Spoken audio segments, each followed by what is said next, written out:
Welcome to Coruzant Technologies, home of the Digital Executive Podcast. Welcome to the Digital Executive Podcast. Today's guest is Ade McCormack. Ade McCormack focuses on helping people thrive in the digital age. His clients range from individuals to intergovernmental organizations and include many of the world's most popular brands. He is a former technologist who today largely engages with leaders, so he provides his clients with a unique bits to boardroom perspective. He is a former track athlete and currently a parkour practitioner who studied astrophysics, and so he similarly has a unique cells to cosmos perspective. Ade is typically called upon to provide advice around transformation. He is a popular keynote speaker covering various strategic themes including leadership, transformation, and the future. Ade has also written 6 books, lectured at MIT, is a former columnist at the Financial Times and CIO magazines, worked in approximately 40 countries around the globe, and is the founder of the Digital Readiness Institute. Good afternoon, Ade. Glad to have you on the show. Thank you for having me, Brian. Delighted to be here. So, Ade, I'm going to start off this morning. Our listeners and our readership really would like to learn a little bit more about what you've done, and you've definitely traveled the globe. You've traversed the globe through your career. What's the one or two takeaways you've learned about your time with these organizations and what they're looking for? Well, I guess the world, you might say, is split into 2 parts. The first is those that have their future ahead of them and those that perhaps their future is behind them. And when you work with those that have their future ahead of them, for example, they perhaps missed out the industrial era, they're going straight to digital, and that's very exciting. The ones that you might say have their past behind them are those that are kind of locked into an industrial era model and are struggling, if you like, in many respects, to move beyond that. You know, they may well have tertiary economies and so on, but they're not really transforming their organizations because there's just too much legacy to deal with. That's a very interesting point. And as I'm sure as you've been reading, I've been reading as well, it is now the considered the fourth age with this digital transformation, so to speak, and machine learning, where we're starting to see jobs that repetitive type task work is being replaced by machines. So it is interesting that some people are making the shift and some people aren't. And as you stated, if you look back at the Fortune 500s, since 2000, about 54% of them are gone now because they didn't do exactly what you were saying about that transformation. Yes, I think a lot of the established players are under the misbelief that what made them successful in the past is going to make them successful in the future, and in an increasingly unknowable future, you cannot make that assumption. I would agree there. So, Ade, what's the biggest burning question you get from people then when you're out speaking at these organizations? I know you get hit up for questions. What's the one thing that sticks out? The common denominator between these organizations. I guess my clients split into 2 categories in the sense that many of them are major technology players themselves, and their primary care about is being strategically relevant. So their interest is all around how do we get the attention of the C-suite and how do we maintain it? And then there is the rest of the universe, the end user world. And their focus primarily is around how do we transform for this unknowable future. But when it comes to speaking events, at some point during the Q&A, people will ask the question, what does this mean for my children? Or what should I be saying to my children in order for them to be economically relevant when they grow up? That's interesting. I wouldn't have necessarily thought about that on the latter part of or the second question from your end user group, but that is an interesting question for sure. Ade, from your experience vantage point then, how is technology revolutionizing our current work environment? Well, I guess a few years ago it was us versus the robots. Now we're starting to think a little bit more along the lines of it's us and the robots. So in many respects, smart organizations are, if you like, building human-centric organizations and then, if you like, augmenting our human capabilities with technology. And to create an environment that brings out the best in humans, I'm not an anthropologist myself, but I have studied the work of anthropologists, and we've got certain, if you like, natural anthropological drivers. For example, the need to be mobile, the need to be social, the need to be curious, the need to be courageous, the need to be productive, and the need to have a sense of purpose.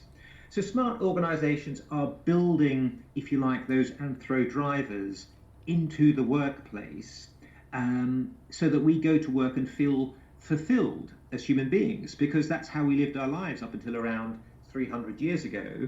And then when we moved into this, if you like, factory model, we had to actually suppress our natural human inclinations, because we were in fact simply technology placeholders in the factory machine, waiting for the technology to mature to the point where they could do the processes that we were doing at that time.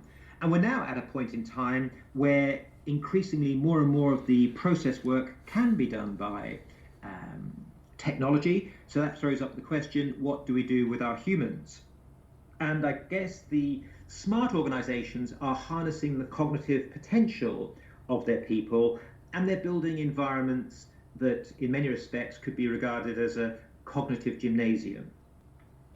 That's an interesting way to put it, Ade. I would say the people that are actually going to move into the future, not be left by the wayside, are those that are embracing the machines at this point. And actually, it's a partnership at this point. You know, I know a lot of people out there are skeptical about the machines taking over, and it's going to be the Matrix all over. But right now, those people that are learning and embracing and working together with the machine, there is a more, I'd say, a greater benefit working together versus the machine trying to do everything itself, because it actually can't at this point. The technology just isn't there. But interesting point for sure. So, Ade, another question that I get asked this a lot, and I'm sure you do as well, but how is the role of IT, information technology, and the chief information officers changing? You know, 20 years ago, obviously there's a big change, right? But even just in the last 5 years ago, how's the role of IT and the CIOs changing from your perspective?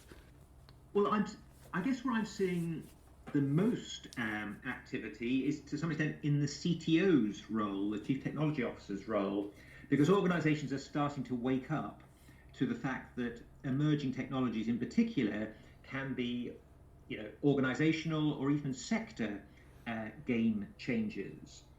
I guess if I look back over the last 20 or 30 years, I haven't seen a tremendous amount of change in terms of the CIO. There is more focus on transformation, granted, but the transformation in itself is really transformation of the existing business processes and the, if you like, the mechanisms for connecting with the market and so on.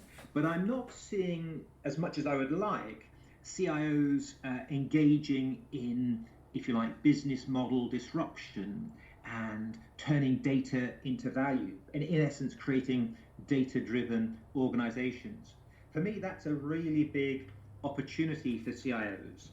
One of the big challenges that CIOs have, in my experience, is that they don't get enough airtime with the CEO, whereas the sales guy does, or the finance guy does, because they're talking about money, they're talking about assets.